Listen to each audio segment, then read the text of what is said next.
Good morning to everyone. Welcome to this webinar. Buenos días a todos. Bienvenidos al abordaje del apoyo a la salud mental en la educación superior.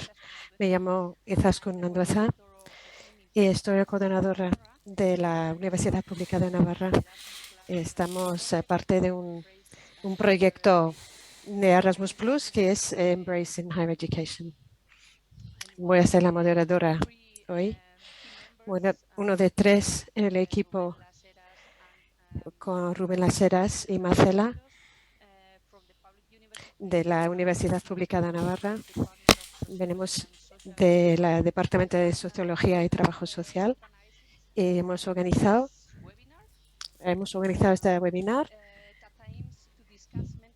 para hablar de salud mental y depresión en el contexto de educación superior.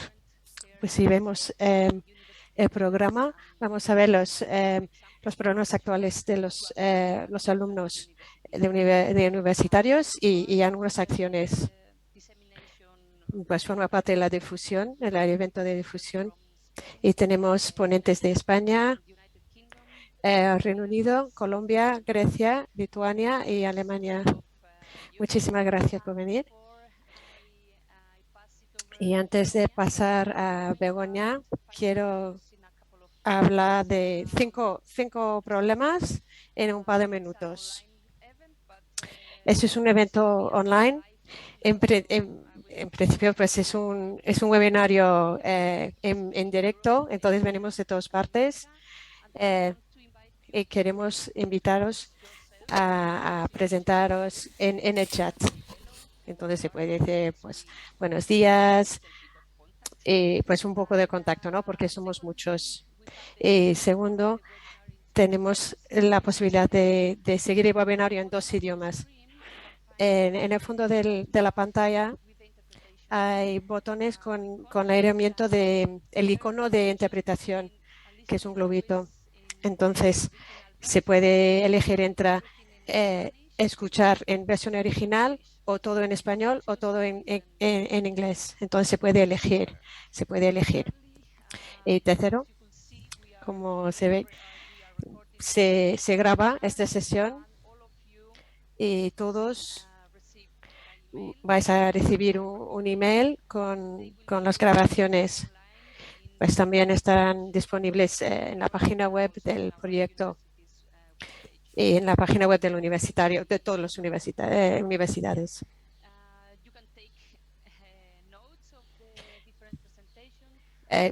Podéis tomar apuntes de las presentaciones y habrá un momento después de las presentaciones para hacer preguntas.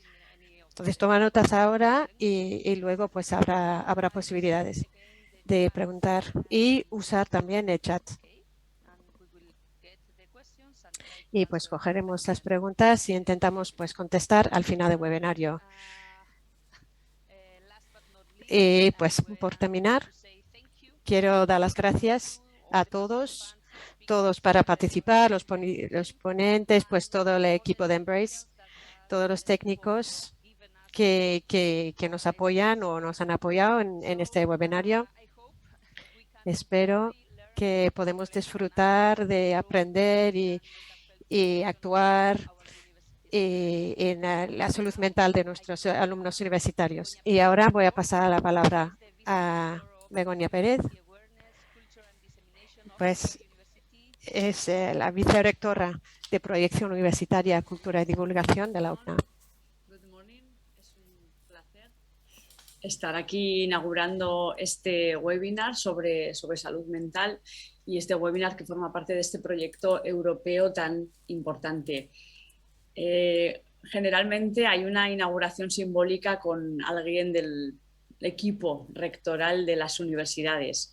Yo muchas veces cuando estaba en la parte en la que estáis todas las personas presentes escuchando, siempre me preguntaba por qué tenía que haber esta inauguración oficial y a veces por qué eran tan largas.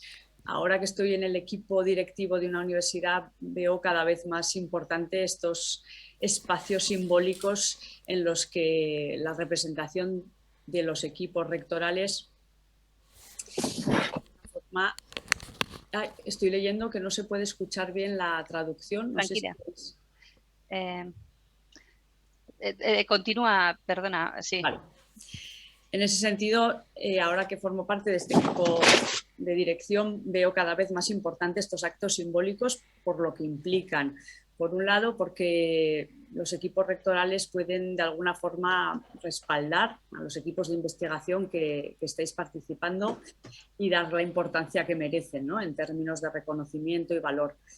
Pero hay otro camino de vuelta, que es el poder llevar a los equipos de dirección de las universidades los resultados de vuestros trabajos de investigación. En este caso, me parece muy importante que los equipos de dirección de las universidades estemos muy al tanto de los resultados de este proyecto, porque es un tema importantísimo. Y yo tengo que agradecer a los investigadores de mi universidad, a Izaskun Andueza, a Rubén Las Heras, a Marcela, el hecho de que me inviten, porque me llevo de vuelta resultados a un equipo rectoral que estará abierto a ver cuáles son las evidencias. Agradecer a todo el profesorado asistente, agradecer también a las personas invitadas que estáis aquí conectadas. Tengo que decir que represento a mi universidad, pero entiendo que también a todos los equipos directivos de Birmingham, de Creta, de Lituania, de Belgrado, que igualmente estarán al tanto de lo que digáis hoy aquí y de la evolución de vuestro proyecto de investigación. Me parece que el equipo que constituye este proyecto Erasmus+, pues ha elegido de manera muy pertinente la temática de la salud mental y de los servicios de apoyo de la educación superior, en concreto de los servicios universitarios. La cuestión de la salud mental de la juventud, en general de la salud mental de la población, es una cuestión que está cobrando una importancia relevante. Y las universidades tenemos que dar respuestas. En general lo intentamos dar de temáticas de salud, de desarrollo económico, de educación, pero específicamente este es ahora uno de los retos, ¿no?, la salud mental de la población, no solo ubicada en el contexto de la pandemia, sino en general en los últimos años por todas las transformaciones que estamos viviendo y que de alguna forma se intensifican en esa etapa de transición hacia la edad adulta para nuestra gente joven. Creo que es importante que las universidades siempre aportemos a los debates públicos en términos de evidencias. Ayer mismo, a modo de ejemplo, yo hablaba con una representante política y de alguna forma banalizaba la situación de salud mental diciendo que no había datos específicos, que no se evidenciaba. El aumento podía ser fruto de los medios de comunicación, de una moda, de un cierto alarmismo.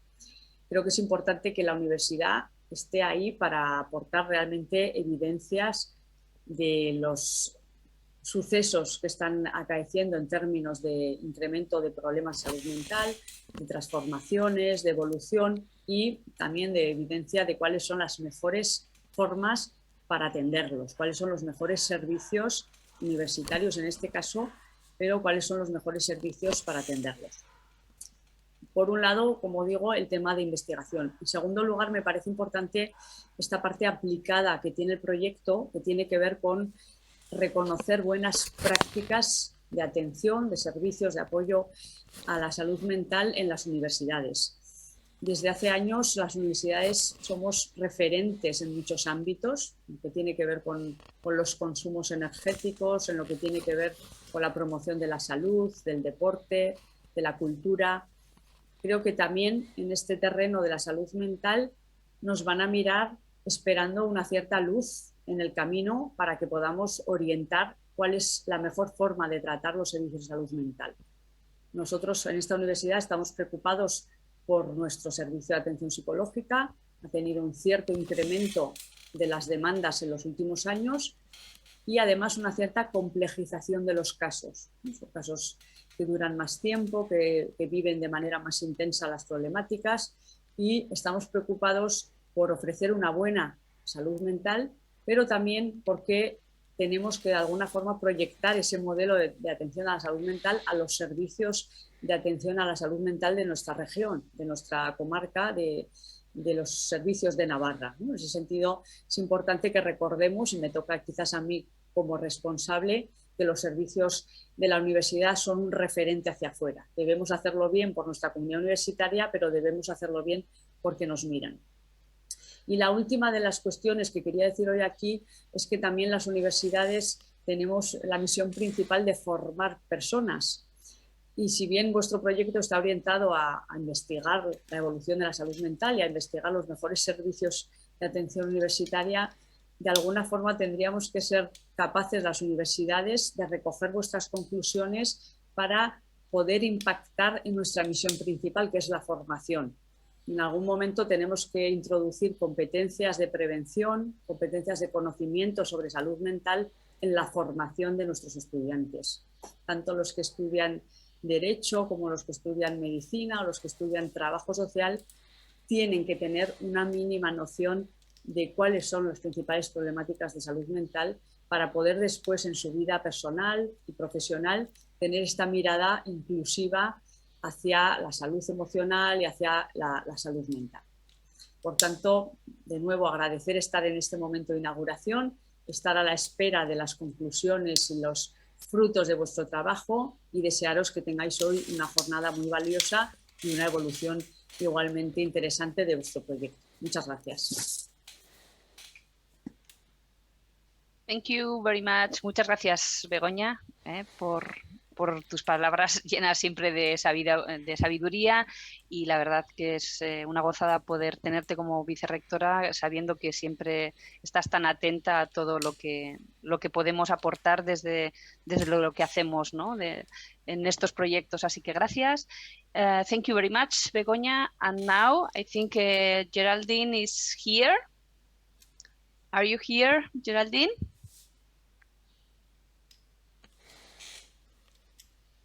I think Geraldine. Yes, Geraldine is here. Yeah. Yes. Sí, Geraldine está aquí. Okay. Sí, aquí estoy. Perdonen porque tengo problemas técnicos. A mi ordenador no le gusta nada Zoom, según estoy viendo. Sí, ella es profesora e investigadora en la Escuela de Ciencias Sociales de la Universidad de Birmingham City y es principal coordinadora del proyecto. Este proyecto de Embrace AH Project. Geraldine, si quieres puedes compartirnos tu pantalla, si eres tan amable o si lo necesitas. Sí, si pudiera sería perfecto. Voy a intentar compartirla, dice Geraldine.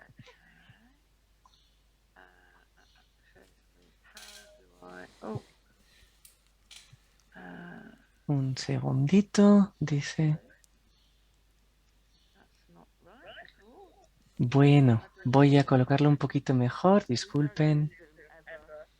No utilizamos aquí, no utilizamos Zoom prácticamente nunca. Entonces voy a intentar adaptarme lo mejor que pueda. Les pido disculpas. Bueno, no importa. Yo creo que así mismo, si les parece bien, podemos salir adelante. Así que, bueno, pues vamos a darle sin presentación. Así mismo. Muy bien, pues les agradezco. Bueno, pues me gustaría darles a conocer un poquito el proyecto. Este proyecto surgió de un reconocimiento de los problemas cotidianos que se vivían en el mundo de la educación terciaria y de la educación superior.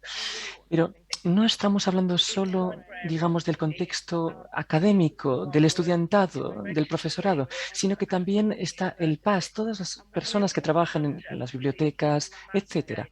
Y hay una especie de paisaje social y político en el mundo de la educación superior y ahí estamos. Y todas esas personas padecen problemas trabajando con el estudiantado de maneras muy diferentes y diversas. Entonces, ¿cuáles son las causas que pueden provocar estos problemas mentales? Todos hemos tenido... hemos conocido estos problemas, vemos que hay estudiantes que están luchando cotidianamente contra estos problemas. Hay un contexto claro que nos pide que entendamos a estas y estos estudiantes y que respondamos a sus demandas. A menudo nos preocupamos de su bienestar general y de sus necesidades, pues estas también son necesidades. Y bueno, pues muchas veces pensamos que los estudiantes y las estudiantes lo que tienen es que lograr éxitos académicos, sacar buenas notas, ¿no? Pero esto exige y pide que esas personas estudiantes tengan un bienestar psíquico y emocional. Muy a menudo nos olvidamos de eso, no tomamos en cuenta en absoluto. No tenemos en cuenta la situación laboral, la situación personal, la situación académica por la que estén atravesando esas y esos estudiantes. Hay buena parte del estudiantado que tiene enormes problemas sociales, personales, que lo pasan mal. Entonces, hemos de pensar en ese impacto social y societal de poder ayudar a las y los estudiantes en este sentido. Si lo hacemos, vamos a poder ayudarles a desarrollar sus capacidades, sus habilidades. Les vamos a ayudar a que cambien el mundo a través de sus carreras académicas y profesionales. Entonces, al principio del proyecto nos dimos cuenta de que era muy importante para la sociedad en general que ayudásemos a que las personas estudiantes tengan bienestar emocional y psicológico. Y como decía anteriormente, todas y todas hemos conocido a estudiantes con ansiedad, con depresión, con muchos problemas interpersonales, emocionales, y sabemos que esto tiene impactos a muy largo plazo. Impactos a veces que duran toda su vida. Por problemas no resueltos cuando son jóvenes, cuando están comenzando sus estudios. ¿Qué les pasa después a esas personas que ahora son estudiantes? Sabemos que el problema existía, lo sabíamos que había incluso una literatura sobre el problema. Entonces, queríamos ver cuáles eran las causas reales para ver cómo podíamos ayudar a que las universidades y centros terciarios pudiesen participar en solventar el problema. Queríamos consolidar las buenas prácticas, una serie de buenas prácticas en un formato, digamos, consolidado, fácil de acceso. Entonces, hay a veces prácticas que están bien hechas, pero que no se reúnen, que no se estructuran ni articulan. Es difícil hacer las cosas bien sin una articulación. Nos planteamos crear un conjunto de herramientas que nos permitiera trabajar. Si van a nuestro sitio web, pueden ver toda una serie de instrumentos que pueden ser utilizados por personas académicas o fuera del mundo académico, fuera de las universidades, para que piensen en sus propias prácticas profesionales, en propio contacto con estas personas, para mejorar su bienestar. Lo que vamos a ver hoy es producto precisamente de ese proceso muy importante que ya lleva un tiempo para ver cómo podemos mejorar el funcionamiento de la enseñanza superior por toda Europa en relación a estas problemáticas. Y nos fijamos en los diferentes ámbitos, en las diferentes interacciones. Hemos visto que necesitamos ser holísticos, y cuando nos focalicemos en nuestras propias prácticas, pues queríamos poner a disposición una serie de herramientas que nos puedan ayudar precisamente en eso. Y también queremos que nos ayude esto a reflexionar, a tener una mejor perspectiva sobre estas problemáticas y a establecer siempre una relación entre lo que vemos fuera y nuestras propias prácticas para que de manera incremental podamos escalar la cuestión, podamos dar un paso fuerte hacia arriba. Por lo tanto, estos son un conjunto de herramientas que queremos que sirva para toda Europa, para el estudiantado, pero también para nosotras y nosotros mismas, porque los desafíos nos aguardan todos los días. Sin más, no quiero extenderme. Muchísimas gracias. Les invito a que usen el proyecto y mis colegas en España les van a presentar ideas muy ilusionantes y muy interesantes para seguir hacia adelante. Gracias. Muchas Muchísimas gracias. gracias, dice Isaskun. Muchísimas gracias, Geraldine.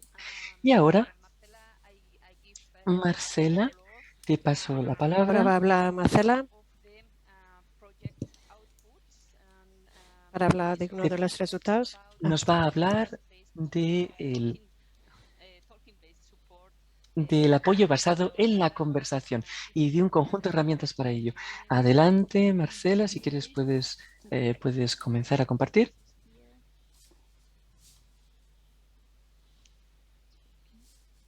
Okay, you can see all my screen. Ahora se ve todo mi pantalla. Muchas gracias por participar hoy. Como dice Saskun, voy a presentar una de las cajas de herramientas que hemos desarrollado como parte de Embrace. Eso lo hemos hecho en la Universidad de Navarra. Entre Saskun, Rubén Laseras y yo, lo hemos hecho esta caja de herramientas. Voy a explicar un poco lo que es. Y luego voy a presentar la caja de herramientas y los voy a presentar la página web para daros una idea de cómo usar esa caja de herramientas. Primero, le hemos desarrollado esta caja de herramientas como parte de este proyecto. Entonces, era un resultado del proyecto para dar apoyo de conversación. Es la forma de psicología en educación superior. Bueno, con un enfoque a la pandemia de COVID-19. Entonces, como este apoyo de conversación no solamente viene de profesionales de salud mental. Entonces, vamos a hablar de los factores sociales. Entonces, vamos a hablar cómo lo desarrollamos y cómo este apoyo de conversación es diferente y cómo las formas de intervención son distintas y cómo nos ayuda con el salud mental y bienestar. Y vamos a concluir que no solamente se puede dar este apoyo con profesionales, pero también con profesores y alumnos. Y vamos a ver cómo le hemos cambiado la forma de comunicar. Y vamos a averiguar si este apoyo debería ser presencial o online. Y ahora vamos a ver un resumen de la caja de herramientas. Hay 3 categorías. Entonces, lo organizamos en 3 categorías. Pues orientación de profesional y de cuidado de orientación, y luego el cuidado pastoral. Entonces, bueno, hemos organizado para que sea fácil de entender. Entonces, hemos sistematizado de las prácticas. Entonces, aquí podemos ver el tipo de apoyo, cómo se llama, la entidad que lo organiza, el país, el formato, si es en presencial o online, la modalidad y finalmente quién da el apoyo, si es profesional, si es un alumno, un profesor. Y aquí abajo se explican los símbolos, ¿no? Para entenderlo mejor. Entonces, lo terminamos así con esas 3 categorías. Y le hemos hecho pautas para uso que están disponibles en inglés y en castellano. Y luego hay unas reseñas de literatura y unos enlaces para más información. Se puede cliquear encima Entonces ya es otra forma de utilizarlo. Hay un vídeo de introducción y, como hemos hablado, hay ejemplos prácticos, como dije antes, pues, de otros temas y en varias universidades, ¿no? Y hay vídeos también donde la gente que ha organizado estas prácticas lo explican, pues los factores de éxito y algunas cosas para tener en cuenta para poder replicar este programa. Y finalmente, este símbolo es que hay clases en vídeo disponibles, ese símbolo así de vídeo, que podría ser interesante. Ahora vamos a visitar la página web. Ya no puedo compartir mi pantalla. Y ahora.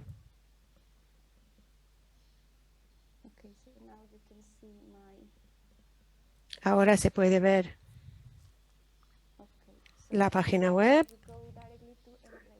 Pues cuando visitamos embracehighereducation.org, pues encontramos varias cajas de herramientas que tenemos. Y ahora pues presentamos esto. Con el símbolo de la gente hablando es lo que es la orientación. El Talk-Based Support, que es el apoyo de conversación. Podemos descargar el PDF en inglés o en español y también la infografía que podemos utilizar. Y aquí, pues aquí en el lateral tenemos los autores, ¿no? Información también. Y aquí es pues la esquema cliqueable. Entonces, pues por ejemplo, podemos cliquear aquí. Sí, para los puntos, sí. Y así, cliqueando, podemos abrir ese programa. Lo podemos abrir así en otra pestaña. Y también podemos ir abajo y explorar los programas diferentes en categorías. Si queréis ver solamente las clases en vídeo, pues ya están bien. Y quiero enseñaros la infografía.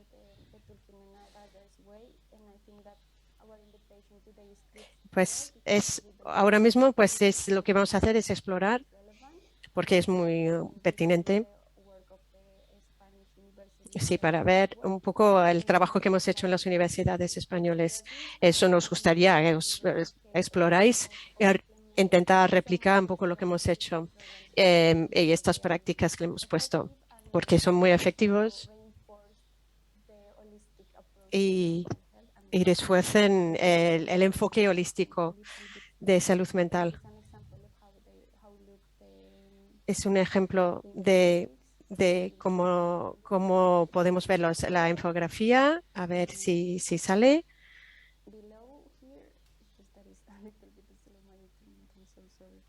Lo siento, hay un poco, ya mi internet va un poco lento, lo siento mucho. Abajo tenemos el vídeo de infografía. Y aquí arriba, pues la información sobre la práctica, los objetivos y los elementos claves para desarrollar algo semejante. Pues voy a esperar un poquito a ver si sale. Y bueno, podemos continuar. Muchísimas gracias. Os invito a todos a explorar la caja de herramientas. Muchas gracias.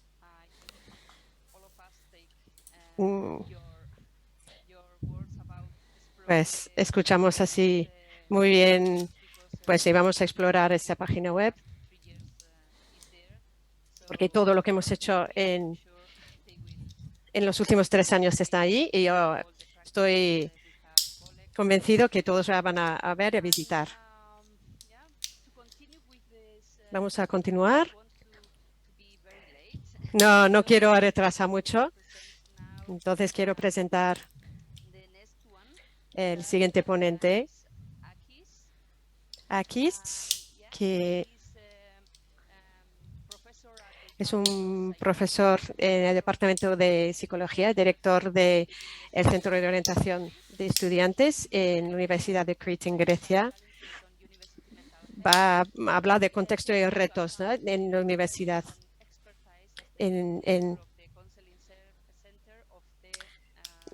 Y su experiencia como director del Centro de Orientación. Akis, let's go. Espero Buenos días. que todos estén bien.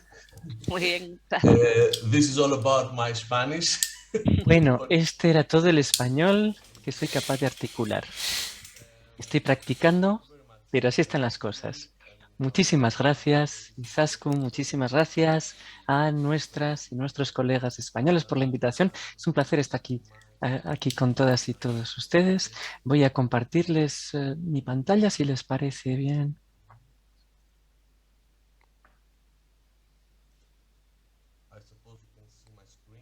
¿Ven la pantalla que les he compartido? Perfecto.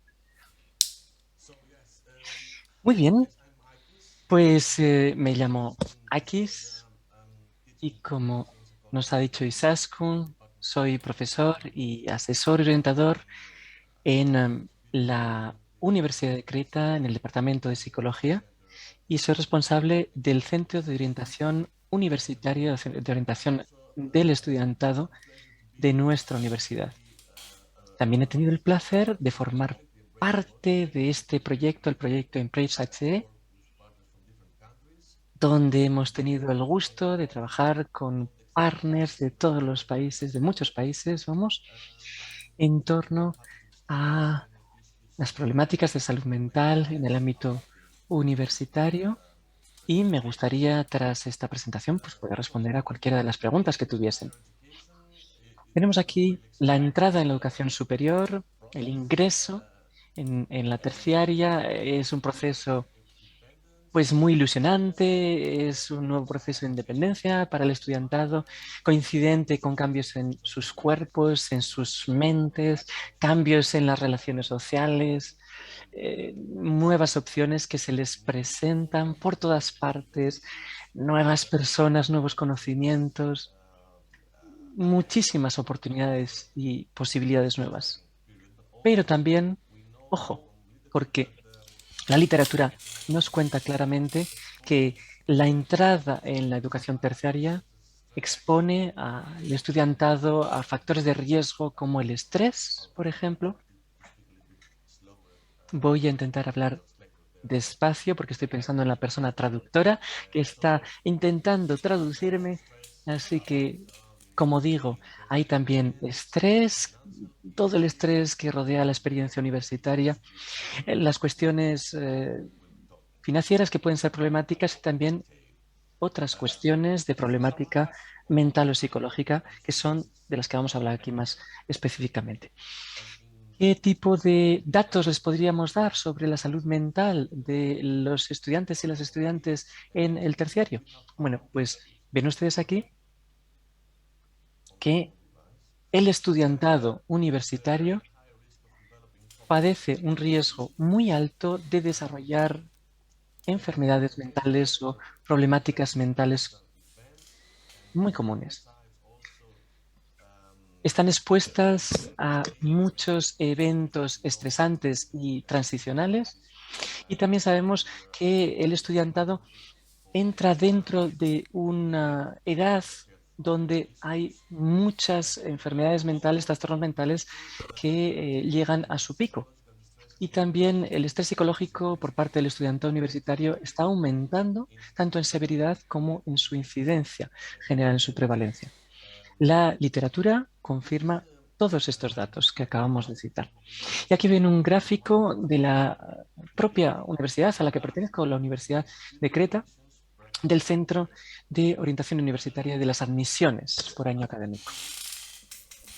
Como ven ustedes, la flecha nos indica, la línea nos indica que el número de estudiantes aumentó mucho, mucho en los últimos años. Desde el año 2016-17 son datos hasta el año académico 2020-21. La pandemia ha desempeñado un papel enorme. Estas son el número de estudiantes admitidos en nuestro centro de orientación, mejor dicho, no en la universidad, en nuestro centro de orientación. Y la pandemia ha contribuido a que suban esos ingresos mucho en los últimos tiempos. Y aquí ven la mayoría de las enfermedades mentales y trastornos más comunes. La depresión, ven ustedes, está muy arriba. La ansiedad, también trastornos obsesivos compulsivos, trastornos alimentarios, abuso de sustancias, etcétera. Pero también incluso desafíos culturales. No solo desafíos financieros, ¿no?, sino también académicos, culturales, interpersonales. Las y los estudiantes padecen toda una serie de desafíos durante sus años académicos. Por supuesto que la salud mental del estudiantado durante la pandemia del COVID ha sido algo muy particular, muy singular, y ha creado problemáticas que no existían anteriormente. Por ejemplo, el tecnoestrés, la ansiedad y el estrés provocados por el uso continuado de tecnologías online. Recuerdan ustedes que tuvimos que cambiar prácticamente a las clases en remoto de manera inmediata, y esto causó mucho estrés en los estudiantes y las estudiantes, y también en el cuerpo docente. Además, muchos estudiantes pues no tienen, digamos, los recursos ni financieros ni otro tipo para poder enfrentarlo. El 71% de las y los estudiantes han visto incrementados sus niveles de estrés y de ansiedad por causa de la pandemia. También ha habido un aumento del aislamiento social. Muchas personas tuvieron que quedarse en casa, perdieron sus amigos, sus conexiones humanas, sus compañeros. También se preocupaban mucho por la cuestión académica, y todo esto pues acabó minando su bienestar general.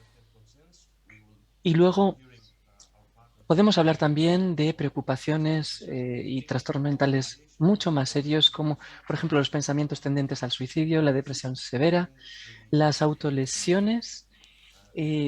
Todos estos comportamientos y trastornos han crecido también bastante durante el periodo de pandemia. También lo que tiene que ver con el acceso a los servicios de salud mental durante la pandemia, esto fue mucho más difícil. No se podían tener terapias presenciales, no se podía entrar a centros de orientación, de ayuda. Por lo tanto, el acceso y la ayuda de las personas profesionales orientadoras y terapeutas era mucho más difícil, ha sido mucho más difícil durante la pandemia. ¿Cuáles son los desafíos que enfrenta el estudiantado de la superior? En primer lugar, la crisis socioeconómica. Estos y estas estudiantes han ido creciendo durante la depresión a partir del año 2008, han vivido en familias que han perdido sus trabajos, sus hogares, falta de renta familiar, desempleo familiar, y piensan también en un futuro de desempleo, etcétera, para sí mismas y para sí mismos. Todas estas circunstancias han tenido un impacto claro en la salud mental. En segundo lugar, la impredictibilidad y la inseguridad que ha traído la pandemia, que ha traído el Brexit, que ha traído la crisis financiera. Todo esto ha creado preocupaciones suplementarias a las personas estudiantes y a sus familias. Y también, ya lo hemos citado, la salud mental y el bienestar han caído mucho durante las crisis y las sindemias. En la literatura científica y académica ha confirmado que estos problemas y trastornos han crecido más en el cuerpo del estudiantado que en otros segmentos sociales. Otros desafíos padecidos, en este caso por las instituciones de educación superior, pues es el promover la conectividad de las personas estudiantes. En amplio sentido, no en el sentido técnico, ¿no? Nos referimos aquí a su sentido de pertenencia, su integración y satisfacción con su vida en el ámbito de la educación superior. También progresar y profundizar en la implicación y el compromiso del estudiantado con la propia institución, las relaciones entre instructores y mentores o con los instructores y mentores y mentoras, el alcance comunitario y también el construir y apoyar partenariados y colaboraciones con la sociedad en general. Por ejemplo, becas, aprendizaje, servicios, innovación y investigación aplicada, desarrollo de liderazgo, voluntariado, por supuesto. Todo ello forma parte de esos servicios de aprendizaje. Otros desafíos, pues los hay que tienen que ver específicamente con el proceso de aprendizaje y enseñanza y el futuro de las instituciones, de los servicios de la terciaria, ¿no? Tienen que ver con el compromiso y la motivación del estudiantado para implicarse en la investigación y el desarrollo, por ejemplo, también para mejorar los índices de abandono y también de otras formas de bajo rendimiento académico, integrar enfoques de enseñanza-aprendizaje que permitan reflexiones y pensamiento crítico y creativo, es decir, otras maneras de aprendizaje,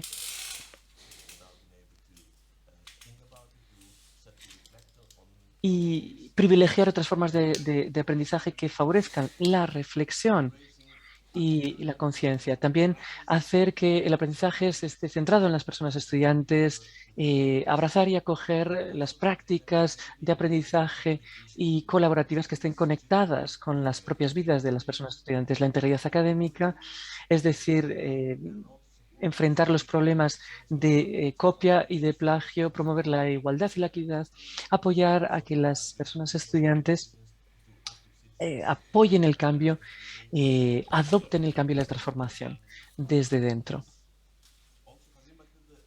Y todo esto ha impactado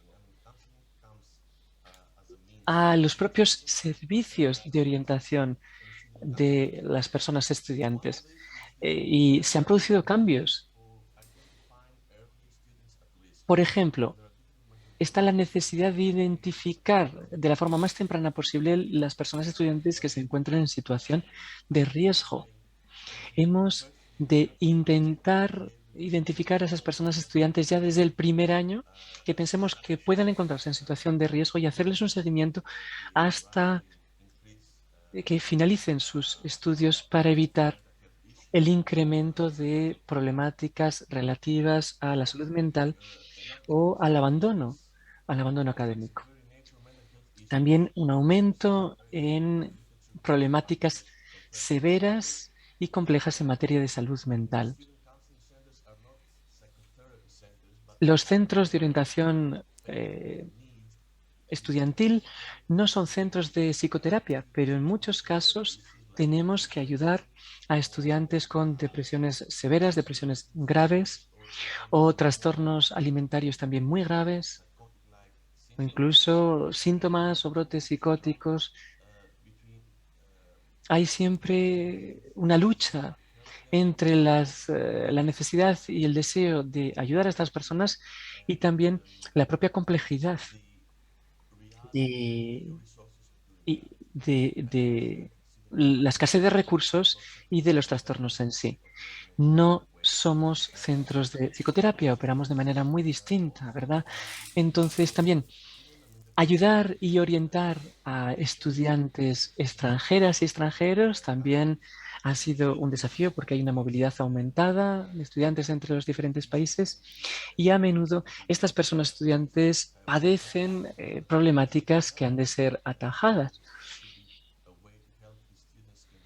Deberíamos poder ayudar a esas personas estudiantes en su propio idioma, si fuera posible incluso. Y después todos los factores psicológicos relacionados con la pandemia del COVID-19, que necesitan nuevas modalidades, por ejemplo, el estrés postraumático o traumático, el aislamiento social, el miedo al virus, etcétera. Y luego el papel de extensión de los centros de orientación universitaria u orientación estudiantil. Por ejemplo, necesidad de apoyo al personal administrativo. Hay muchas personas que ocupan puestos administrativos que necesitan también ayuda, según podemos ver. Sin embargo, nos enfrentamos con que hay una realidad de medidas de austeridad que se toman, que hay una reducción del personal y que hay unas listas de espera enormes. Con respecto a los métodos de orientación estudiantil, sabemos que existen diferentes modalidades, diferentes métodos, el CBT, la orientación psicodinámica, el mindfulness o concienciación y otras sendas más tradicionales, entre comillas, de ayudar y orientar a las personas estudiantes. Y todas estas situaciones que hemos visto necesitan nuevos métodos de orientación. Uno de estos nuevos métodos es el método StepCare que llamamos, de pasos de orientación, de pasos de cuidado. Este método StepCare es un método integrado e integral, ambas cosas, de orientación de las personas estudiantes. Intentamos reducir la complejidad con un sistema más eficiente de orientación basado en las necesidades reales de las personas estudiantes. Como ven ustedes aquí, las estudiantes y los estudiantes van subiendo a, digamos, pasos más intensivos en la orientación si sus necesidades no se ven colmadas en los primeros pasos. Podrían bajar si no lo necesitan, en el momento en que no necesiten tanta intensidad de orientación. Esto intenta evitar también las largas listas de espera y ha demostrado que es más eficiente para facilitar esta orientación, estos servicios a un mayor número de estudiantes y también conecta mejor a las personas estudiantes con servicios tanto dentro de la universidad como fuera del ámbito universitario, en la sociedad en general. También específicamente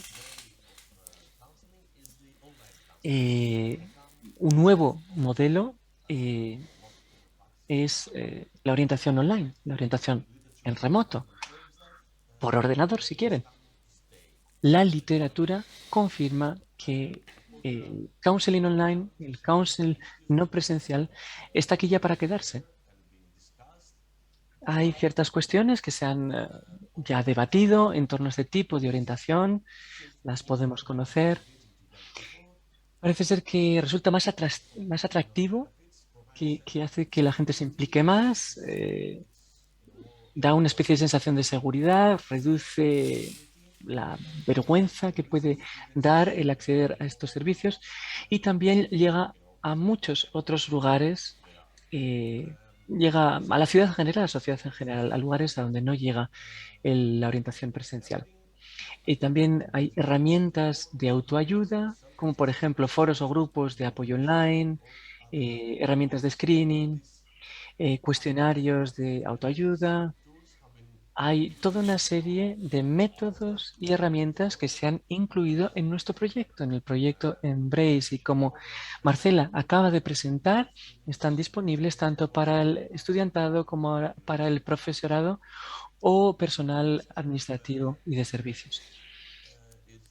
¿Y cuáles son los beneficios de estos instrumentos? Bueno, pues que reducen la estigmatización de las personas estudiantes, aumentan la independencia y la autogestión de los estudiantes y es más rápido, va mejor. También la efectividad de las herramientas online o basadas en páginas web. ¿Cuál puede ser? Bueno, pues se dice que ayuda con los síntomas de la depresión, el estrés y la ansiedad, con los trastornos alimentarios, con el uso y abuso del tabaco y las drogas y con el bienestar psicológico en general. Esto se ha escrito. Y ya hacia el final de mi presentación, me gustaría hablarles un poquito lo que decía Drew sobre la misión de las universidades. Él compiló una lista de planteamientos de misión de las universidades, de 23 universidades diferentes, y los metió en una nube de palabras, una word cloud, para ver cuáles eran los términos más comunes o las frases más comunes que se incluían en estas declaraciones de misión, ¿no?, de las universidades. Y aquí ven ustedes los resultados de esa nube de palabras. Ven ustedes las palabras más destacadas.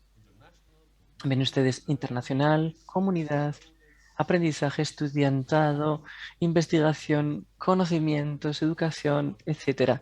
Tanto más grandes, saben ustedes, cuanto más recurrencia. La palabra estudiantado o estudiantes está en el centro.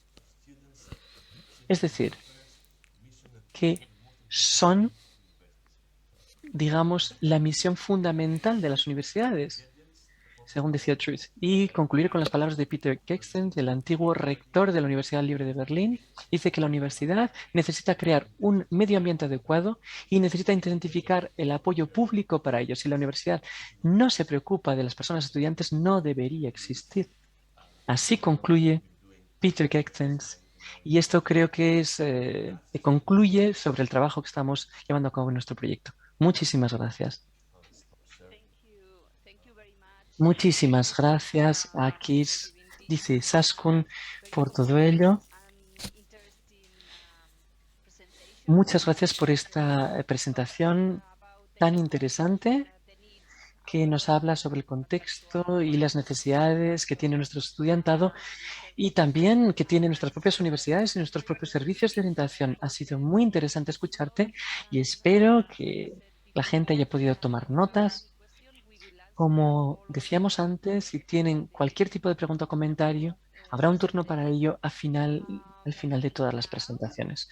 Sin más dilaciones, ahora mismo, si les parece bien, podemos pasar a la siguiente presentación. Presentación a cargo de Xenia, Virginia y Jokubas.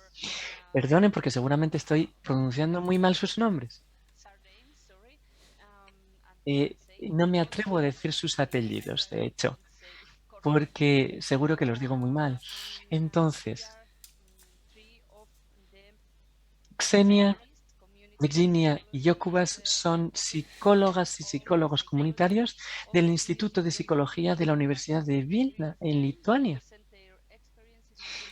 Las tres personas nos van a presentar las experiencias que han tenido en el enfrentamiento de las crisis y problemas psicológicos en la Universidad de Vilna. Como saben ustedes, Lituania es uno de los países con una mayor prevalencia de suicidios en el mundo. Por ello, estas personas son también expertas. Muy bien, adelante. Hola, estoy esperando a compartir la pantalla. Ahora se ve mi presentación. Voy a empezar con una introducción muy corta. Voy a presentar el problema para entender que en Lituania históricamente Lituania tiene unos niveles de suicidio muy altos, sobre todo entre los hombres, la población masculina.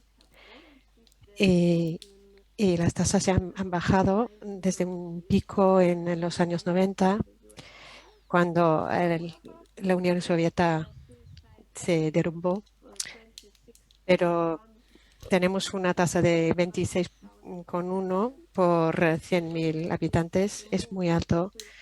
Es el país más suicida en Europa y número 5 en el mundo, número 5 en el mundo. Entonces, hablamos de prevención, intervención y post-intervención. Entonces, son objetivos nacionales. Quiero hablar también de las tasas de suicidio en la universidad, en Vilnius, en universidades en general, pero aquí en la universidad pública, sí, pues tenemos pública, privado y otros colegios de educación superior a la edad de 18 a 19. Y esa es la edad más o menos que entendemos que los jóvenes llegan a ser muy vulnerables de los factores estresantes relacionados con los procesos de educación superior. No tenemos la estadística de todas las universidades en Lituania y todas las tasas de suicidio. Bueno, se ve que hay más de 24.000 estudiantes en este año académico y podemos ver alguna tendencia de las tasas de suicida en la Universidad de Vilnius, nuestra universidad. Hay 3 categorías: la suicida, un intento y luego muerte accidental. Pues son estadísticas que monitorizamos, ¿no? Que es muy importante, sobre todo el intento. Ya podemos ver que había un par de años que no había ningún intento, pero luego en 2020 pues mucho más. Sí. Pues había una aumentación de ansiedad y tendencias suicidas. Pues a lo mejor relacionado con la situación en 2020 y 2021. Y ahora vemos por las estadísticas que este año pues 2 suicidas, 2 intentos. Por supuesto, hablamos de casos identificados. Pues aún así, el tema de suicidio sigue siendo tabú, pues aquí también, pues en todas partes, porque es una tradición, es un país con tradiciones católicas. Entonces, suicida es una cosa muy difícil de hablar. Entonces, como otros temas tabús, hay casos que no se identifican. Sin embargo, el seguimiento de estas estadísticas es muy importante. Nuestra universidad tenía una buena posición para hablar de este problema, aunque puede ser que parece que tenemos una tasa muy alta comparando, pero es que más hablamos, más sabemos cómo abordar estas crisis que pueden llegar a la suicidio, puede llevar. Ahora, antes me gustaría decir, antes de pasar a Virginia, va a hablar de las prácticas interesantes. Todos los colegios dicen que hay un problema, ¿no? Todas las instituciones y la Unión Nacional de de estudiantes han hecho una presentación en sus conferencias y han firmado una declaración de mejorar salud mental en educación superior, dando la prioridad el tema de gestionar las crisis en educación superior. Así. Por favor, Virginia, lo paso. Paso para la palabra. Muchas gracias. Muchas gracias, Enia. Buenos días a todos. Primero, me gustaría felicitar a nuestros colegas en Navarra por organizar este evento excelente. Estoy muy contenta de estar aquí, tener esta oportunidad de presentar nuestros servicios y nuestras actividades para implementar el documento que se ha hablado, la declaración, y cómo abordamos este problema. Primero, me gusta hablar de la prevención de suicida y los problemas ya adentro. Me gustaría hablar de que en 2019 un presupuesto ha sido indicado para formaciones externas para los profesores y los alumnos en las universidades. Y porque tuvimos la idea que necesitamos capacitar el máximo de personas para reconocer las indicaciones de suicidio y en cómo pasarles a apoyo profesional. Sin embargo, en 2020, las universidades, las autoridades han decidido que no era tan importante para hacerlo en compañías externas, pero implementar y establecer unos puestos a jornada completa en la universidad para psicologistas porque era más barato y, por supuesto, llegaba a desarrollar un sistema comprensivo de gestión de crisis en las universidades, porque los psicólogos comunidades pueden prevenir mejor y pueden abordar la intervención y la postintervención, la intervención posterior. Y así los psicólogos comunidades de la universidad han empezado a capacitar, a dar formaciones y clases con un enfoque en la psicología como primer auxilio y enfocar en los alumnos de primer año. Por supuesto, hemos notado cuando los psicólogos comunitarios han aparecido. Entonces, cuando un profesor ha visto un alumno llorando, lo pasaban directamente a los psicólogos profesionales. Pero puede ser que cuando un alumno está llorando, puede ser que no necesitan este apoyo. Entonces, hemos desarrollar un programa que quiere decir vamos a ayudar. Y así el título ha sido un acrónimo para notar, preguntar, escuchar,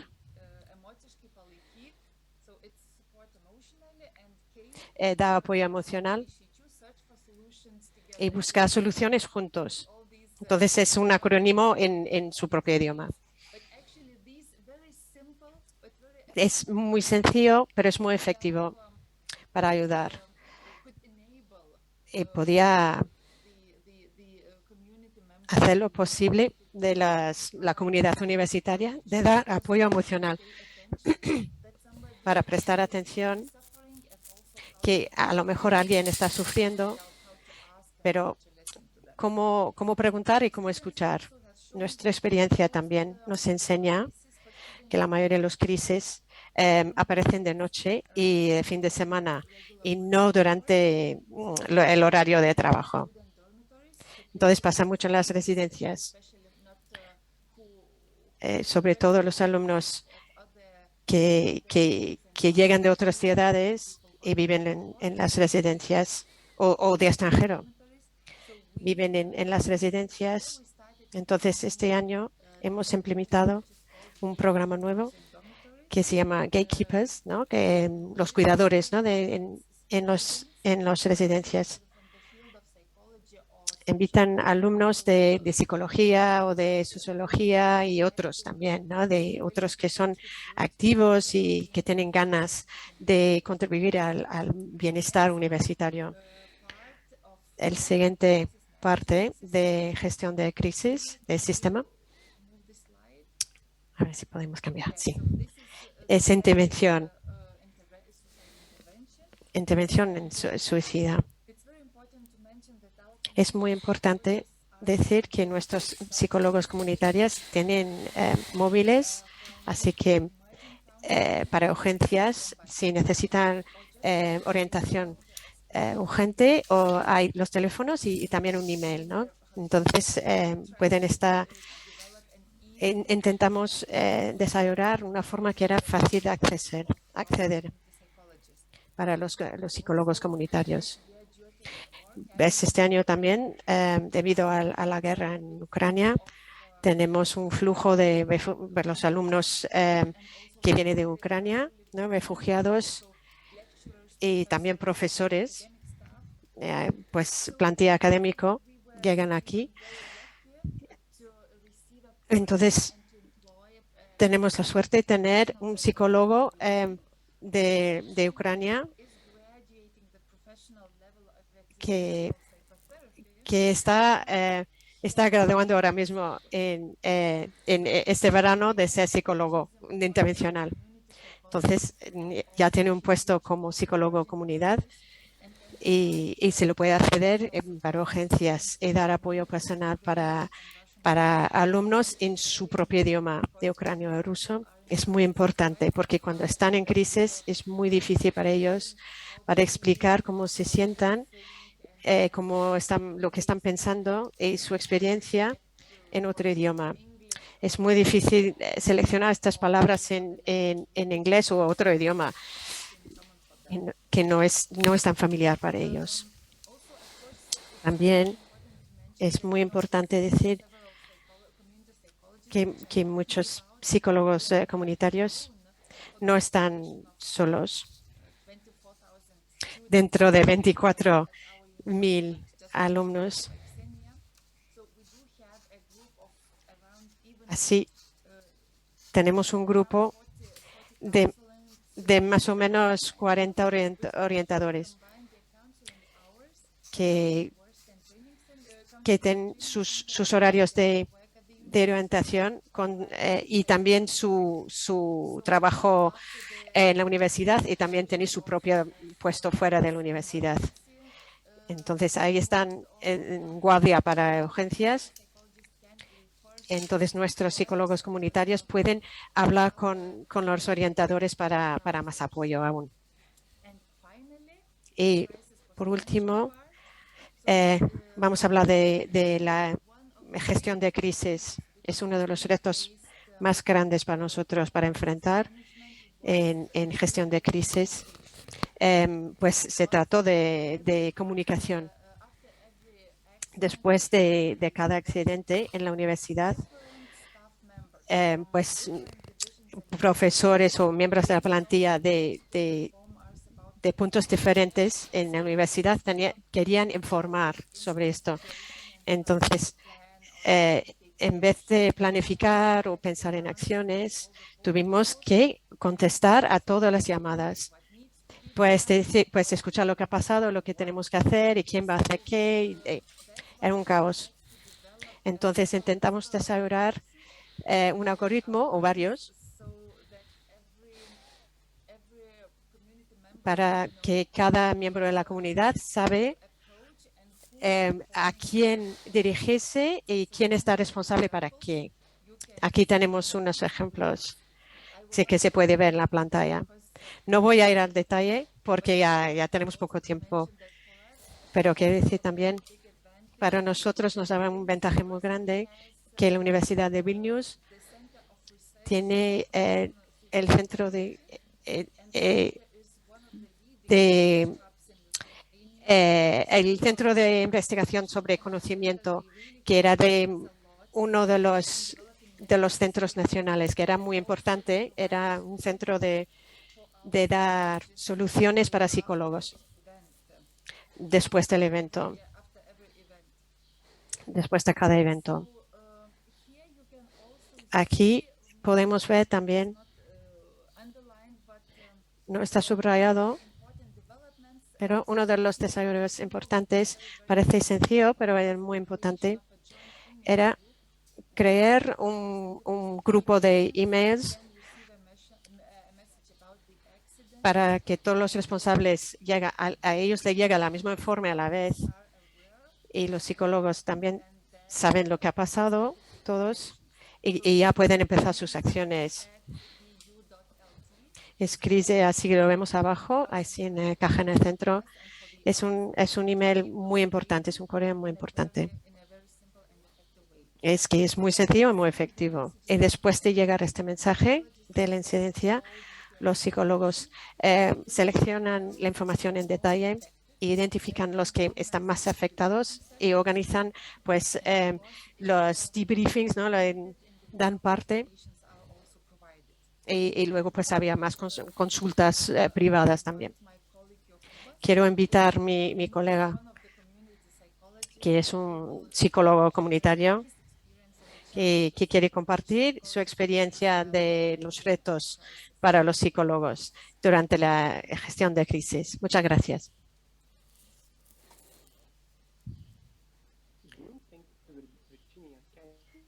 Muchas gracias, Virginia. Lo oigo muy mal.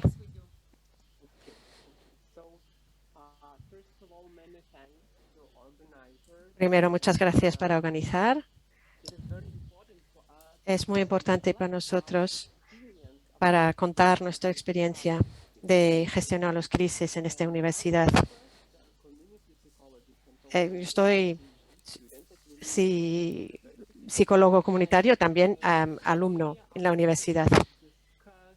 Hoy quería hablar las barreras principales en gestionar crisis.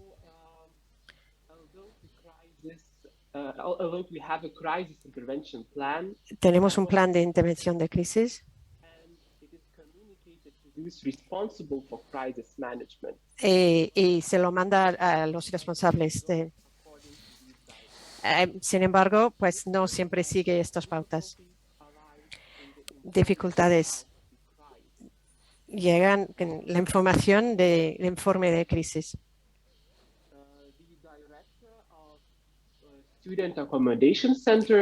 El director de alojamiento debería hablar con el psicólogo sobre suicidio. Pues los miembros de la facultad también deberían informar también sobre tendencias, pero a veces no nos llega ninguna información o llega la información demasiado tarde. Puede llegar días o semanas o meses después de la crisis. Y en estos casos, nadie responsable de gestión de crisis puede organizar una intervención.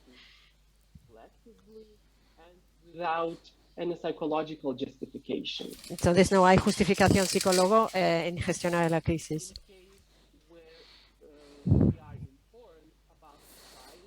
Cuando nos informen sobre la crisis, es muy necesario controlar la información y la confidencialidad. Sí, hay que mantener pues en secreto el nombre del alumno y su apellido y todos los detalles personales.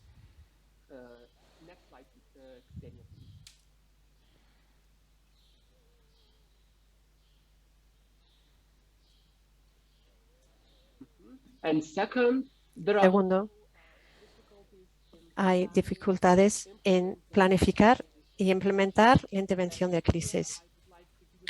Aquí me gustaría dar unos ejemplos de nuestro trabajo para pues, las administradores en la facultad quieren esconder alguna información para los que organizan la intervención. Por ejemplo, hablamos sobre todo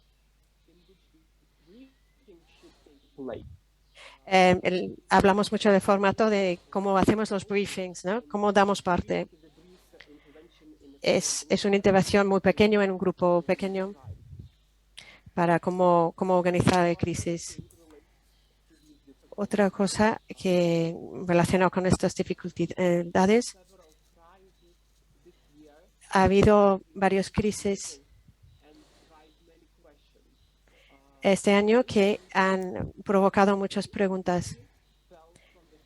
Por ejemplo, un empleado de la universidad ha caído del sexto plano. No sabemos si ha sido accidente o un intento de suicidio. Un estudiante ha sido pues encontrado muerto en su cama. No sabemos si ha sido suicidio o muerte espontánea. Pues sabemos que crisis aparece, pero no tenemos la información de inmediato. Lo siento, lo hago bastante mal.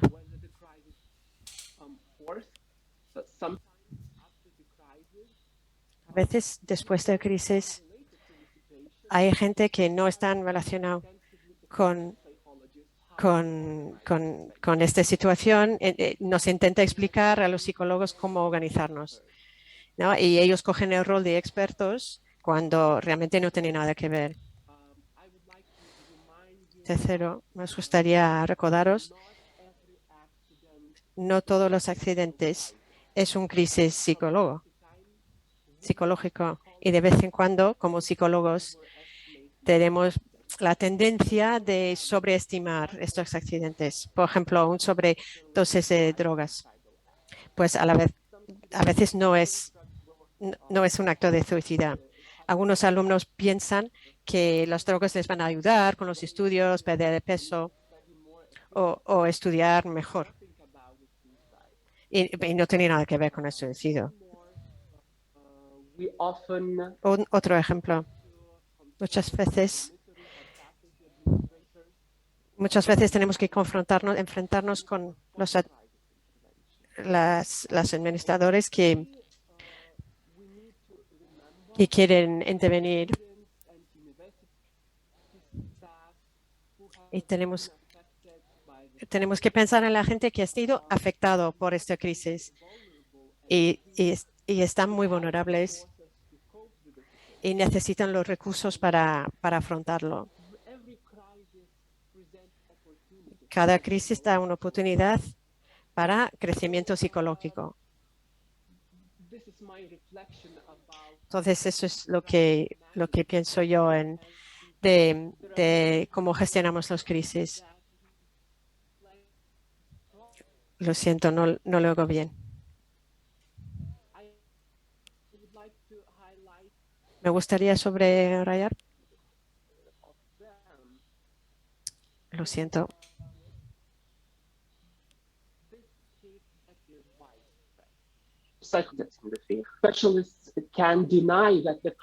Pues, algunos especialistas pueden negar que han afectado los otros estudiantes. Eso es muy importante hablar de estos temas.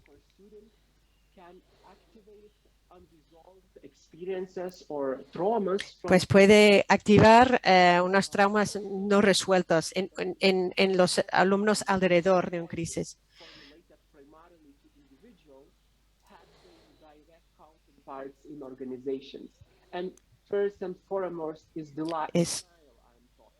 Pues hablamos primero de negar este trauma. Y proyección también es otro mecanismo de defensa. Según Freud, proyección Es cuando cogemos las emociones que no queremos y lanzamos a a otra persona. Pues hay estudios, decimos que cuando las organizaciones van a proyección o a negación, pues eso puede llegar más a una crisis mayor.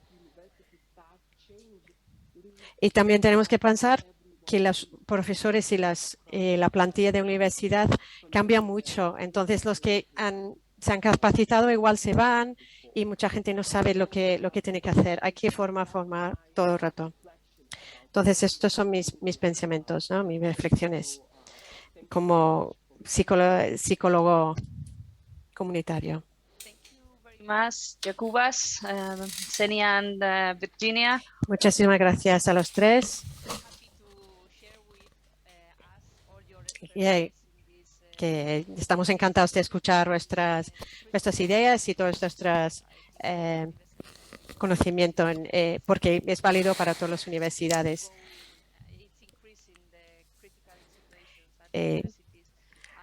Porque vemos que hay más crisis, cada vez más crisis. Pues tenemos que vivir las crisis como oportunidades. Me gusta este punto. Muchísimas gracias. Ahora vamos a pasar al siguiente ponente.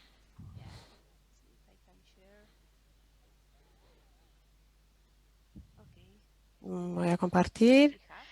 Aquí tenemos Caroline Noela.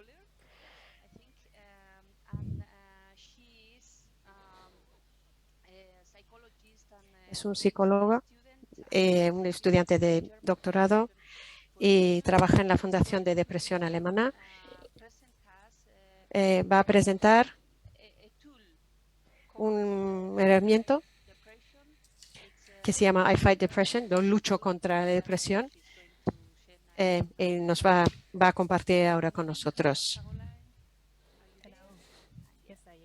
Sí, hola, aquí estoy. Muchísimas gracias por esta amable presentación. Y también muchas gracias por invitarme, claro. Ha sido una mezcla muy bonita de conocimientos prácticos y teóricos. Y tengo muchas ganas de ver los resultados de sus propios proyectos, que comprobaré más adelante. Bueno, como no queda mucho tiempo, voy a ir rápidamente a presentarles la herramienta que se llama Yo lucho contra la depresión. No es mi propio producto, sino que está proporcionado por Alianza Europea contra la Depresión, que funciona en diferentes países, donde diferentes organizaciones colaboran y comparten todos los conocimientos para poder utilizar esta herramienta en cada uno de los países. La institución alemana que lucha contra la depresión es solo un miembro y yo estoy implicada en su aplicación en Alemania, por eso voy a hablar hoy aquí con ustedes. Es una herramienta online para apoyar a las personas que padecen depresión y les voy a hablar sobre cómo funciona, dándoles un pequeño ejemplo también. Y vamos a ver, pues, cuál es su eficacia y efectividad también.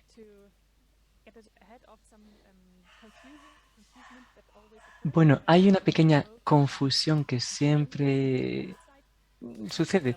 Ven ustedes ahí a la izquierda y luego a la derecha. A la izquierda, ahí se necesita una invitación para entrar por parte de un profesional, una profesional sanitario o psicológico. Y a la derecha es una cosa distinta que está abierta a las familias, a las diferentes personas, para concienciar sobre la depresión. De acuerdo, no voy a hablar de ello, pero es cierto que tiene el mismo nombre porque pertenece al mismo proyecto en general. Y en la web de concienciación hay 17 idiomas y en la otra herramienta hay 14 idiomas, es decir, multilingüístico. Este conglomerado lingüístico fue así porque desarrolló en un proyecto europeo dentro del marco de un PREDINU que comenzó en el año 2011 y siguió hasta el 2014. Ven ustedes los diferentes países ahí en el mapa que formaron parte. Ahora mismo hay 15 países, más de 25.000 personas que ya están utilizando esta herramienta online. Es libre, gratuita, es una herramienta de autoayuda y la idea es proporcionar información basada en evidencias con personas que tienen depresiones leves o moderadas, no depresiones graves o muy graves que necesitan otro tipo de terapia. El contenido se basa todo él en la terapia cognitiva comportamental y cognitiva conductual. Y bueno, pues como ven ustedes, se basa en la idea que los sentimientos, los pensamientos, etcétera, están conectados y que si cambiamos unos, podemos cambiar los otros. Los pensamientos, las emociones, etcétera, en la respuesta del organismo. Para acceder a esta herramienta, como decía, es una intervención guiada, es decir, que no se puede registrar motu propio, sino que se necesita un código y que tiene que hacerse mediante el asesoramiento de una persona profesional de la orientación o de la sanidad. Es decir, con un médico generalista, una psicoterapeuta o un psicólogo o una psicóloga clínica. Y esto se puede hacer también en centros universitarios si los centros de asesoramiento tienen alguna persona con esta formación. El doctor o la doctora, terapeuta, puede ofrecer esto a las diferentes personas pacientes y después se puede utilizar, como digo siempre, con la orientación de estas personas profesionales.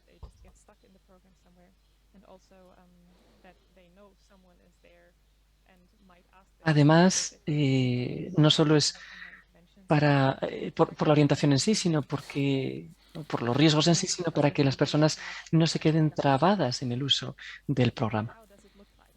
¿Y cuál es la pinta que tiene? ¿Cuál es su estética? Bueno, pues ven ustedes aquí la interfaz. Cuando se entra por primera vez, pedimos que se rellene un cuestionario, cuestionarios sobre el estado de ánimo, cuestionarios para que los pacientes también puedan monitorear también sus propios estados de ánimo, también las probabilidades de suicidio, las tendencias. Si se ve alguna problemática que surge, pues se pueden recibir incluso anuncios, avisos. ¿Cuál es la estructura? Pues esta que ven aquí. Hay 6 talleres básicos y uno extra. Te da información sobre lo que es la depresión, cuáles son los síntomas, cómo puede afectar a esas personas en su propia vida cotidiana. Y hay una fase interactiva que se ofrece a las personas, les mostraré más adelante, para que puedan trabajar con ella en su vida cotidiana. Y al final de cada taller hay un resumen, una conclusión y resumen del propio taller en todos los idiomas y también se pasa directamente por audio, porque hay personas que sufren, que padecen depresión y para ellas es más fácil escuchar que leer. Las personas que tienen depresión leve moderada, usando este instrumento, pueden aprender varias cosas. Por ejemplo, cómo los patrones de sueño y depresión pueden estar, y la depresión pueden estar relacionados.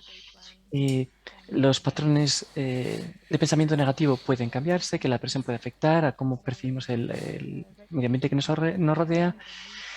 También hay cosas que no hemos acabado durante mucho tiempo y que podemos ir acabándolas dando pequeños pasos y también estructurar la vida cotidiana que tenemos para poder tener una influencia positiva en la depresión, entre otras cosas.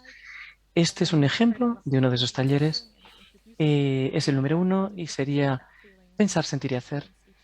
Y bueno, pues podemos ver ahí cómo pueden influenciarse mutuamente los pensamientos, los sentimientos y lo que hacemos. Este es un calendario del ánimo, del estado de ánimo.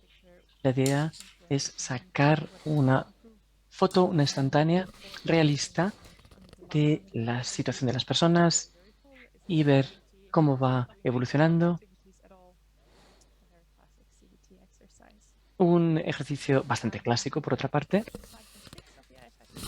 El taller 5 y 6, por ejemplo, pues intentan evitar los pensamientos negativos, enfrentarlos. Es probablemente lo más difícil de hacer online porque esto normalmente se suele hacer con una persona terapeuta, con interacción, para que esta persona, bueno, pues reconozca esos negativos.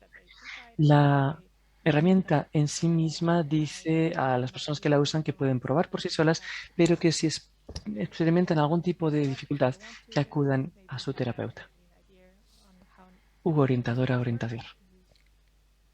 Pero si saben más o menos operarlo, pues pueden seguir adelante y esto les podrá sacar de situaciones que de otra manera les podrían haber afectado negativamente. También hay un contacto de emergencia.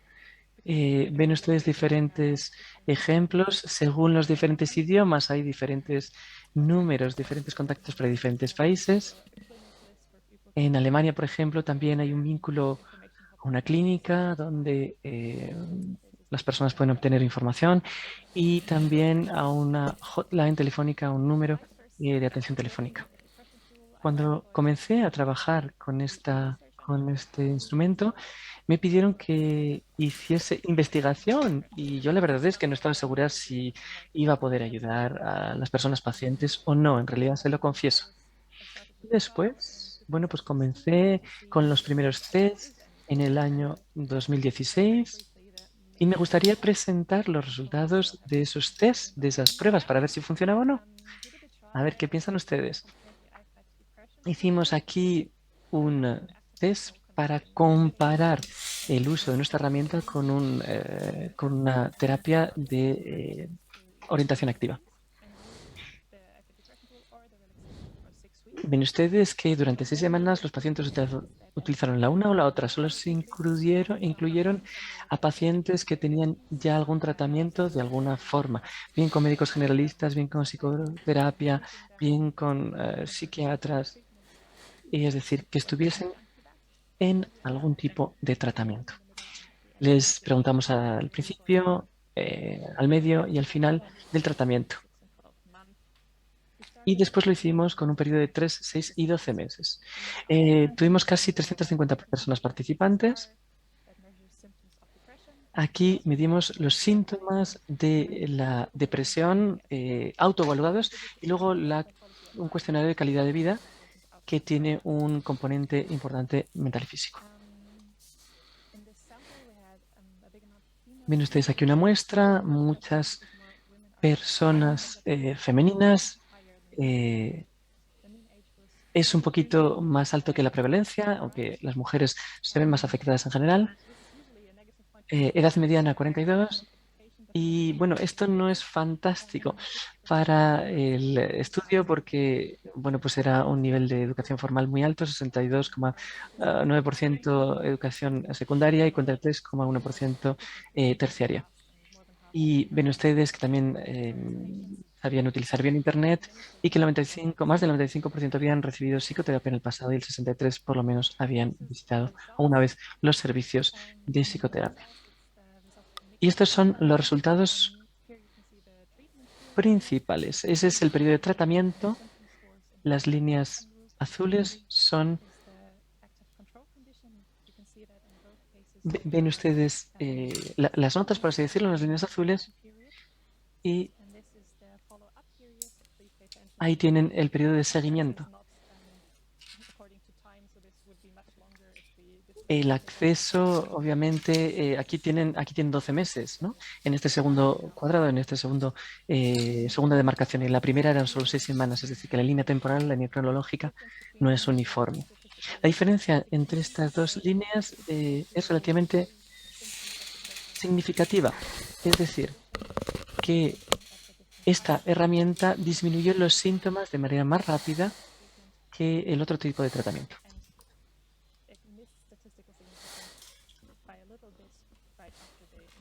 La significancia estadística, bueno, pues se disminuía en algunos casos ahí, pueden ver, y esta es la calidad de vida.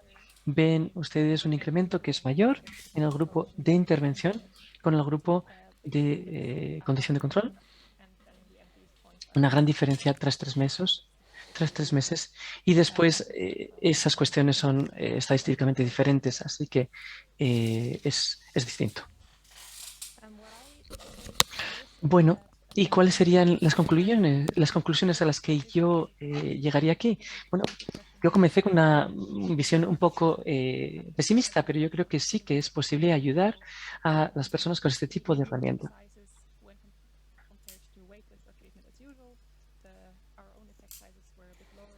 Nosotros utilizamos bueno, tasas igual inferiores a las que podríamos haber utilizado, que podrían emplear otros estudios, pero lo que vimos ha sido bastante interesante, bastante positivo. Hemos visto que incluso era una buena dosis de refresco para personas que habían utilizado otras herramientas anteriormente. Hemos visto que empodera a las personas para enfrentar a las depresiones leves o moderanas y también les ayuda a autogestionarse, autoayudarse de manera efectiva para controlar sus síntomas a su propio ritmo y con orientación. Por lo tanto, pensamos que esta herramienta es un buen añadido a los instrumentos ya existentes para tratar la depresión. Obviamente no es el único. Muchísimas gracias por su atención y si quieren estar en contacto, no duden en enviarnos un mail a esta dirección. Gracias. Muchísimas gracias, Caroline. Esta es una de las buenas prácticas.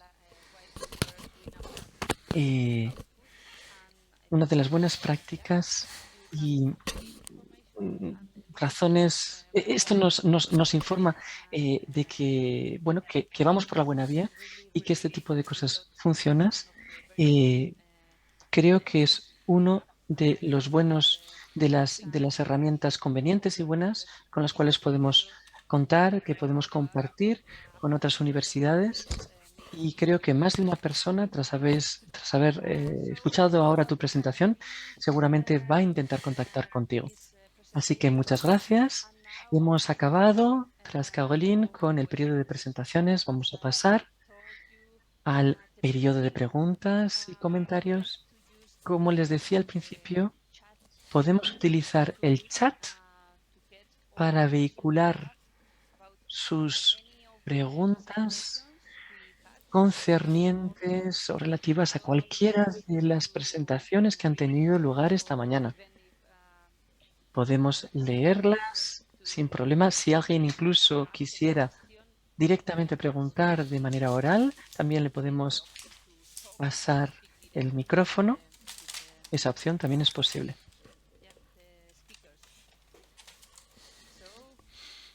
Muy bien, pues no sé si alguien quiere preguntar algo.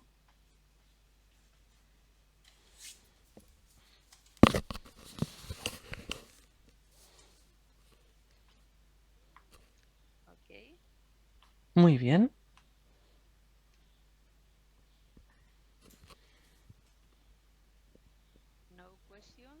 ¿No hay preguntas? Sí, aquí tenemos una pregunta. Esta pregunta es para Caroline. ¿Hay alguna herramienta similar a esta para luchar contra la depresión que sea específica para estudiantes en la terciaria? Bueno, no sé si... Sé que hay un proyecto estudiantil en Alemania. Voy a mirar a ver si es internacional y si es internacional se lo coloco en el chat. Les coloco el link en el chat. Muchas gracias por la pregunta.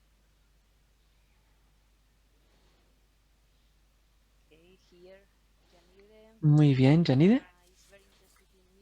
Janine nos dice que está muy interesada en bibliografía nueva sobre salud mental en la educación terciaria o superior.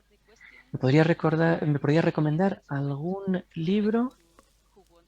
Bueno, pues yo diría que esta pregunta está abierta a quien quiera responderla. Yo le recomendaría, Yanire, ir a la web de nuestro proyecto porque los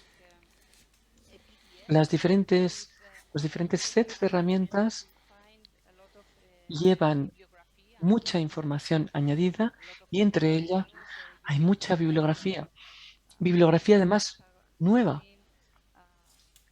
Caroline, Xenia, quizá. Sí, dice aquí, sí, ¿me permiten? Sí, de hecho, esto es lo que iba a comentar también anteriormente, porque hay muchísima literatura, tanto libros como artículos, que son recientes y algunos también anteriores. Muchos tienen un número y un link. Creo que muchos incluso están en acceso abierto, así que hay mucha gente que puede acceder a ellos, que están en la lista de referencias y, como digo, hay una bibliografía enorme relativa a estas cuestiones. Gracias. Yes, and I would like to add Sí, me gustaría también añadir, dice Marcela, starting to begin developing higher education are que related to the hay increase nuevas cuestiones que tienen relación con la inclusión de la diversidad en la educación secundaria, perdón, en la educación terciaria, que tiene que ver con la inclusión de las personas negras, de las personas racializadas, de las personas LGTBQI+. so I know that I mean, we have also a toolkit that will Tenemos también una caja de herramientas por nuestra parte que incluye diferentes experiencias de universidades que están haciendo cosas muy interesantes para promover la inclusión en la educación terciaria. Gracias, dice Marcela. Muy bien, dice Saskun. Muy bien, pues aquí tenemos, no sé si puedo intentar traducirlo o no.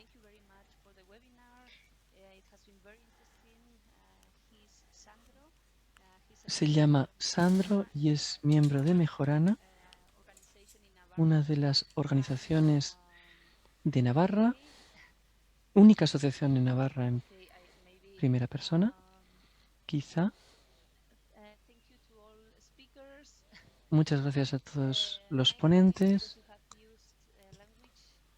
sobre todo por haber utilizado un lenguaje lejos de las teorías biologicistas. Geraldine y Akis han hablado de problemas emocionales personales, estrés, inseguridad. Los trastornos mentales no son enfermedades y todo lo que se ha hablado relativo a los estudiantes se puede extrapolar a la población en general.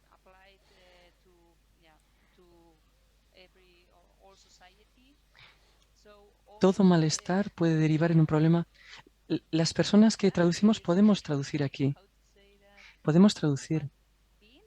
No, it can be a problem for mental health. So, Todo malestar puede derivar en un problema de salud mental. Recordamos que la OMS dice que una de cada 4 personas puede padecer un problema de salud mental a lo largo de su vida. Gracias a todas, más psicólogos y menos psiquiatras, biologicistas que resuelven todo con sobremedicación que no es otro que drogas.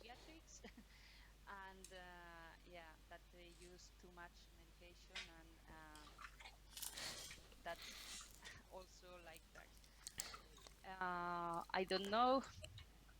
Yeah, I think that that's like a really Sí, creo que es muy interesante. the history of mental health, but how also we are advancing in understanding Sí, y puede ser también interesante para entender cómo estamos avanzando mediante un enfoque holístico, el enfoque de tratamiento de la salud mental. El bienestar psicológico y mental no es solo una cuestión biológica, sino también una conjunción de asuntos psicosociales y culturales. Creo que, como dice Sandro y han resaltado otras personas, esto es así y lo hemos oído en otros webinarios como este.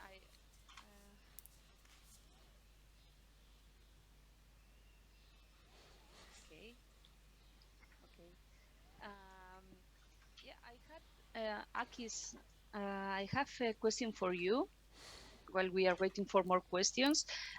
Tengo una pregunta para ti, quizá. decías que uno de los desafíos en los centros de orientación estudiantil es identificar tempranamente los riesgos. Akis, ¿cómo hacen ustedes esto? ¿Trabajan con otras personas profesionales?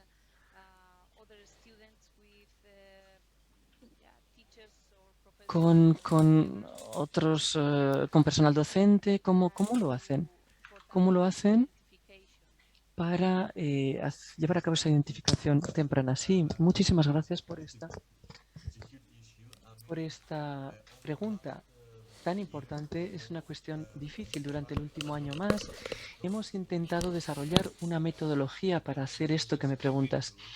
Y hemos, de hecho, desarrollado una herramienta de screening holística basada en cuestionarios CCAPS, es decir, centros de evaluación de síntomas psicológicos.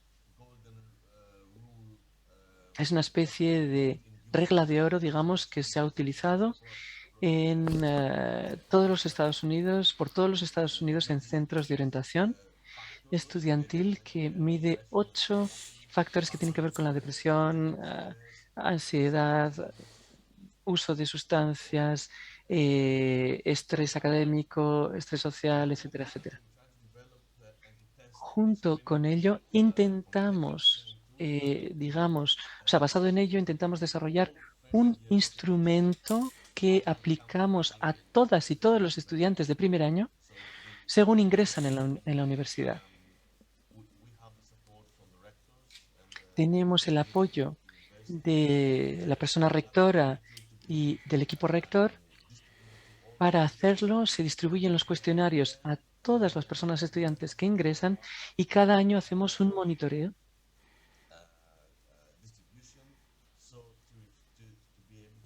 Se distribuyen, de hecho, de nuevo los cuestionarios y colaboramos con los tutores y tutoras académicas, con los diferentes departamentos para identificar estudiantes que se encuentran en situación de riesgo y colaborar con las personas educadoras cuando encontremos algún caso.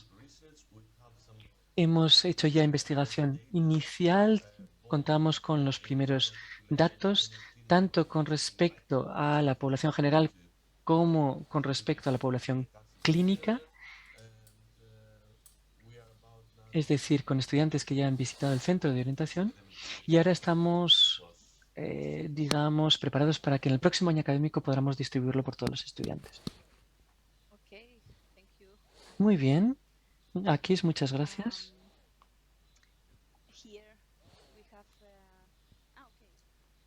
Sí, y aquí tenemos, sí, en el chat, sí, nos están diciendo gracias. Y no sé si si hay más preguntas o no. Si tiene más preguntas, es el momento para efectuarlas. Si no, pues vamos a clausurar el webinario. Muy bien. Pues entonces, pues muchísimas gracias a todo el mundo. Ha sido muy interesante escuchar las diferentes presentaciones. Estoy segura de que gracias a este webinario y otros que se han organizado en las últimas semanas y que van a seguir organizando, vamos a lograr establecer vínculos entre las diferentes universidades, diferentes centros, diferentes expertos y expertas y las diferentes herramientas también creadas. Creo que es una buena idea que nos va a nutrir y a enriquecer, y gracias a ello mejoraremos nuestro servicio a la sociedad. Muy bien, ¿no? Sí. Sí, bueno, sí, me gustaría dar las gracias también a todo el mundo, dice Marcela, y me gustaría invitarles al siguiente webinario que va a organizar la Birmingham City University. Les enviaremos la información sobre ello. Y, por supuesto, les enviaremos las grabaciones del webinario. Muchísimas gracias y Les vemos pronto en otro webinario. Muchas gracias. Un saludo desde la interpretación. Que tengan buen día. Bye.